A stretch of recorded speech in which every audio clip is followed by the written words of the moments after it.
yun mga kahukay, no? Long time no show. So hindi nakakilala sa akin, ako nga pala si Gilbert, isang dating OFW sa Japan. At nadali ng mga motivational speaker, no? So yun, no, share ko lang, no, nung nandun ako sa Japan, OFW tayo doon, marami ako napapanood na mga nagmo-motivate na umuwi ka na ng Pilipinas, lalo na yung mga networker natin, no?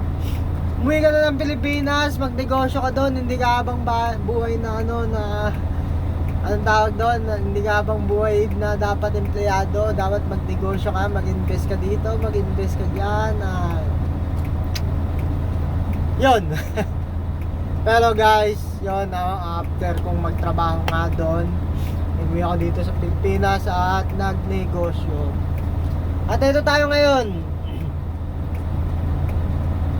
driver na truck. So ayun, na-involved ako sa trucking business, no. Ayan, tingnan nyo, no, tayo ay nagda-drive na. Ito nga palang truck na to ay hindi ko binili ng cash. Ito po ay hulugan, kumbaga ni-loan, at naghuhulog ako monthly. At yun, pinangbabiyahe-biyahe ko. So hindi ako nakapag-ipon ng marami sa Japan. Hindi kaya kasi, syempre OFW ka lang sa Japan, malaki na sahod ko, pero hindi ko kayang umipon ng milyones. 3 million to yung truck na to. At yun, na-involved nga tayo dito sa negosyo. At gusto ko lang din i-share sa inyo na hindi mahirap, hindi madali ang may negosyo pala, no? So mas maganda pa rin sa abroad, no? 8 hours. Kung maganda rin magnegosyo kasi dito wala kang amo, ikaw ang boss, syempre. Pero hindi rin darating na ikaw ang boss kasi may kliyente kayo. Syempre yun ang boss mo. Kung anong sabihin ng kliyente mo, kagaya sa akin, sabihin sa o pumunta ka dito, kailangan driver, wala yung driver mo, pumunta ka dito, no choice ka kundi pumunta dun sa site, mag-drive ka. So ang kagandahan lang, may tauhan ka, may pwede kang pagalitan. Yun, no, mahirap magnegosyo. Kung medyo may hina ka, no, kung medyo yung hindi mo kaya yung tumanggap ng pressure, no, kung ako sa iyo, diyan ka na lang muna, enjoy mo yung mga bata-bata na gusto lang mag-enjoy ka dyan, no. Pag-aralan mo mabuti bago ka dumil sa negosyo. Ako, involved ako sa tracking saka sa trading ng aggregates, no. Mahirap kasi syempre marami kang kakompetensya, no, pagalingan, puyat, hindi ka pwedeng matulog.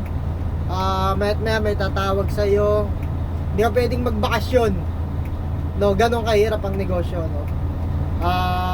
Sabi nga ni Jack Ma, no, today is harder ano ba yun? Tomorrow mas mahirap, no. Ngayon nasa point ako na talagang hirap, no, financially.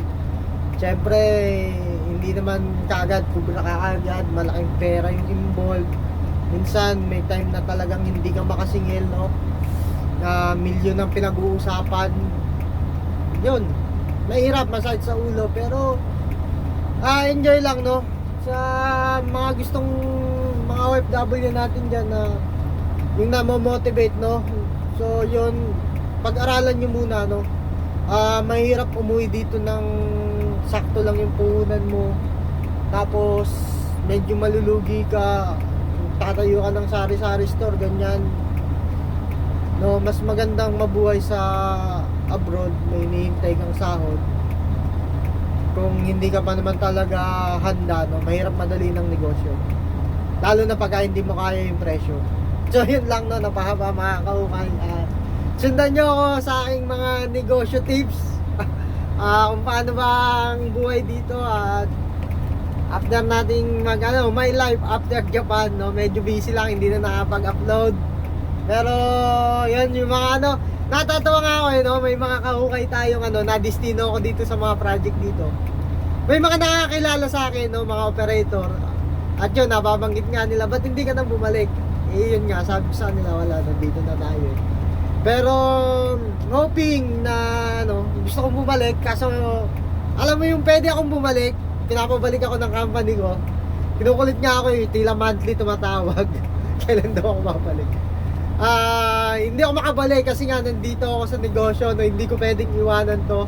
May mga tauhan na umaasa sa iyo, syempre. Hindi ka pwedeng bumitaw at may mga kliyente na umaasa rin sa iyo. So yun, dito na lang muna tayo. Yun lang.